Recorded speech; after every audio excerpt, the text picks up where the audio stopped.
India express आपको दिखाए सच का आईना।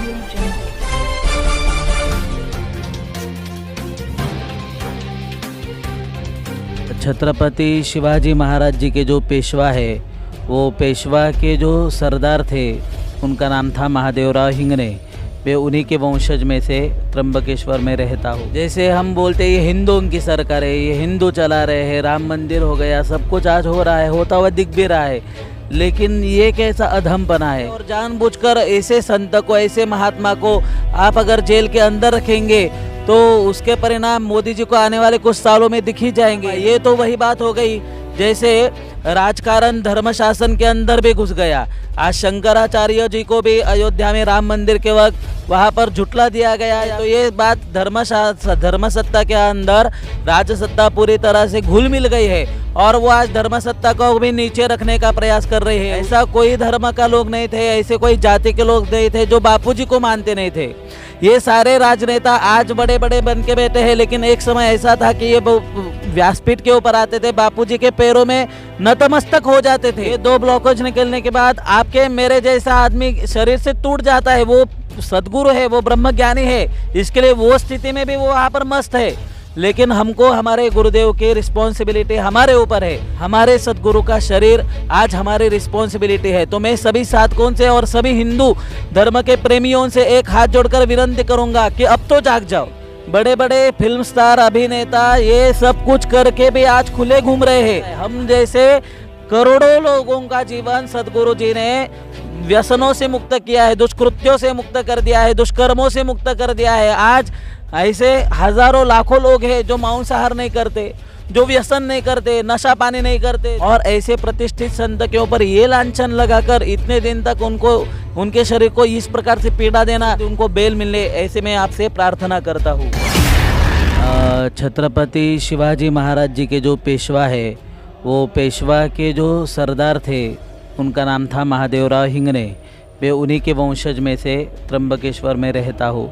वहाँ पर ही बहुत सालों से अपना यज्ञ याग पूजा पाठ हम करते हैं। तो महाराज जी क्या कहोगे, संत आसाराम जी बापू की बात की जाए तो 11 सालों से वो जोधपुर जेल में हैं, उनको इलाज कराने के लिए भी राहत नहीं दी जा रही है, उसके बारे में क्या कहोगे? ये तो बहुत मतलब खेदजनक वर्तवनक है, क्योंकि क्या है, जैसे हम बोलते हैं ये हिंदुओं की सरकार है, ये हिंदू चला रहे हैं, राम मंदिर हो गया, सब कुछ आज हो रहा है, होता हुआ दिख भी रहा है, लेकिन ये कैसा अधमपना है।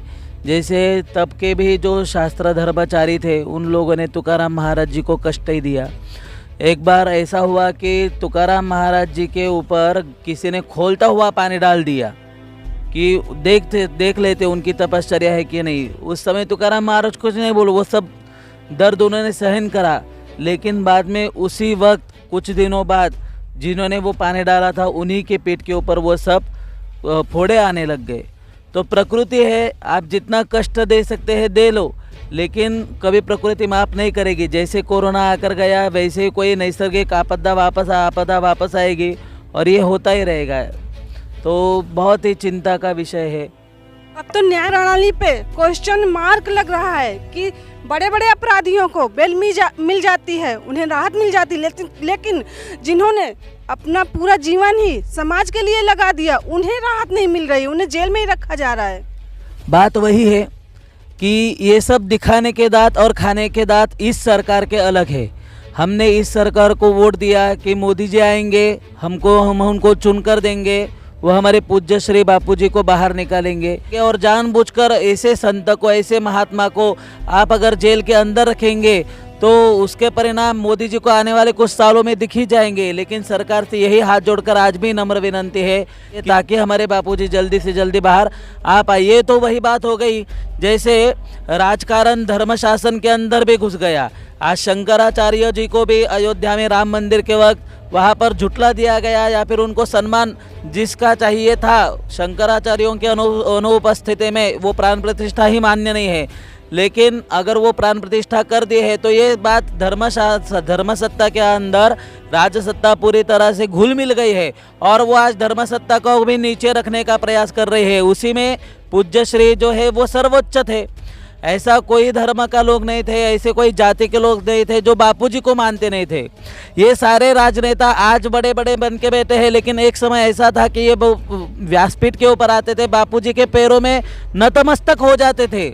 उस समय इनका अहंकार, उस समय गर्व कहाँ था? आज वो गर्व और अहंकार को बीच में डालते हुए ये धर्म सत्ता के सर्वश्रेष्ठ सदगुरु को, जगतवंदी ने ऐसे परम पूज्य आश्रम जी बापू जी को, वो सत्ता से उनको कुछ लेना देना है ही नहीं, लेकिन फिर भी उनको उससे दूर रखना और ऐसे जगह के ऊपर उनको कष्ट देना, उनको, वो तो मनमौजी है, वो ब्रह्म ज्ञान के आनंद में मस्त है, उनको कुछ उससे लेना देना नहीं। उनके लिए जेल भी वही है जो सूरत आश्रम है, जो जोधपुर आश्रम है वही अहमदाबाद आश्रम है, उनको अलग कुछ नहीं है।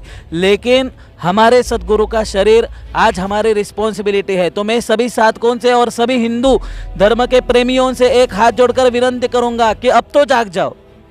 ये जो अन्याय चल रहा है ये कब तक आप लोग सहन करते रहेंगे? बड़े बड़े फिल्म स्टार, अभिनेता ये सब कुछ करके भी आज खुले घूम रहे हैं। आज कोई राजनेता ऐसा नहीं, न महाराष्ट्र में, न सूरत, न गुजरात में, न पूरे भारतवर्ष में, कि जिसने कोई ना कोई कभी ना कुछ दुष्कृत्य नहीं किया हो, या फिर उसके ऊपर बड़े बड़े लांछन जो पास भी हो गए, जो मान्य भी हो गए, लेकिन फिर भी आज वो खुलेआम घूम रहे हैं। और जो आरोप बोलते हैं बलात्कार के, वो बलात्कार का है भी नहीं, छेड़खानी का अगर आरोप लगा है उसके अंतर्गत अगर बापूजी को आज इतने साल से आज वो शरीर, मतलब शरीर में 2 ब्लॉकेज निकले हैं, ये 2 ब्लॉकेज निकलने के बाद आपके मेरे जैसा आदमी शरीर से टूट जाता है। वो सदगुरु है, वो ब्रह्म ज्ञानी है, इसके लिए वो स्थिति में भी वो वहाँ पर मस्त है।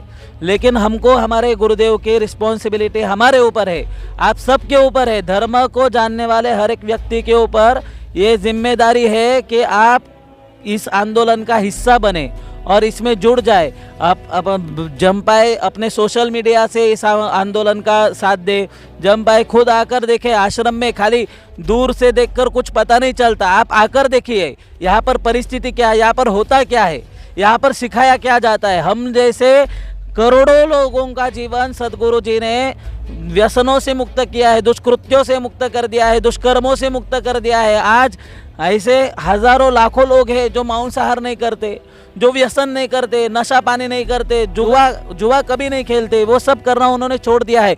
वो सब किसने किया? और ऐसे प्रतिष्ठित संत के ऊपर ये लांछन लगाकर इतने दिन तक उनके शरीर को इस प्रकार से पीड़ा देना, ये किसी भी सरकार को या फिर किसी को भी, मैं किसी का नाम नहीं लेना चाहता, लेकिन सबको एक हाथ जोड़कर विनती है कि जल्दी से जल्दी उनको बेल मिले, ऐसे मैं आपसे प्रार्थना करता हूँ। इंडिया एक्सप्रेस आपको दिखाए सच का।